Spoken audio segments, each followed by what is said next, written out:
ಹರೇ ಕೃಷ್ಣ ಹೇಳ್ತಾ ಇದ್ದರು. ರಾತ್ರಿ ಆಯ್ತು. ಮಹಾತ್ಮ ಹರೇ ಕೃಷ್ಣ ಜಪ ಮಾಡ್ತಿದ್ರು. ಎರಡನೇ ದಿನ ಮತ್ತೆ ಶೃಂಗಾರ ಮಾಡಿಕೊಂಡು ಬಂದಳು. ಎರಡನೆಯ ದಿನನೂ ಕೂಡ ವಿಫಲವಾಯಿತು. ಮತ್ತೆ ಮೂರನೇ ದಿನನೂ ಶೃಂಗಾರ ಮಾಡಿಕೊಂಡು ಬಂದಳು. ಆದರೆ ಮೂರನೇ ದಿನ ಅಳೋಕೆ ಶುರು ಮಾಡಿದಳು. ಅಳೋಕೆ ಶುರು ಮಾಡಿದಾಗ ಮಹಾತ್ಮ ಜಪ ನಿಲ್ಲಿಸಿ ಏನು ಹೇಳ್ಬೇಕು ಅಂದ್ಕೊಂಡಿದ್ದೆ? ಅವಳು ಹೇಳ್ತಾಳೆ, ಇವಾಗ ಎಲ್ಲ ನಾಶವಾಯಿತು. 3 ದಿನದಿಂದ ಕೀರ್ತನೆ ಕೇಳ್ತಾ ಇದ್ದೇನೆ. ನಾನು ನಿಶ್ಚಯ ಮಾಡಿದ್ದೆ ನಿಮ್ಮನ್ನು ಭ್ರಷ್ಟ ಮಾಡೋಕೆ. ಆದರೆ ನನಗೆ ಇವತ್ತು ತುಂಬ ಪಶ್ಚಾತ್ತಾಪ ಆಗ್ತಾ ಇದೆ. ನಿಮ್ಮಂಥ ನಿರ್ಮಲ ಮಹಾತ್ಮರ ಮೇಲೆ ದೋಷ ದೃಷ್ಟಿ.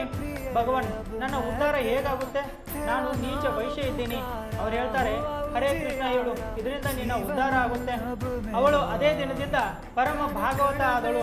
ನಾಮದ ಮಹಿಮೆ ನೋಡಿ ಏಕಾಂತ ಸ್ಥಳ ಅವಳು ಬಂದೇ ಇದ್ದಳು. ಕಾಮಭಾವದಿಂದ ಹಾಳು ಮಾಡೋಕೆ.